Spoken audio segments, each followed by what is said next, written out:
Sutnebo. Sutenebo. Sutubo. Sutenebo. Jeg tænker stuen blå. Ah, ja. Der står åbent hus, men spejlvendt. Åbent hus.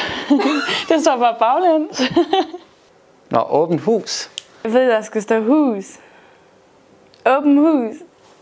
Åbent hus. Åbent hus.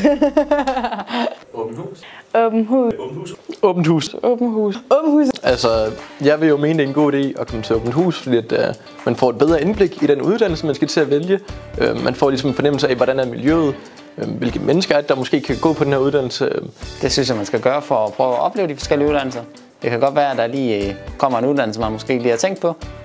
For det første skal du komme til åbent hus, hvis du gerne vil have et rigtig godt indblik i, hvordan det er at gå på et gymnasium. Derudover skal du lige præcis vælge Ryglads, på grund af, at vi har et mega godt fællesskab.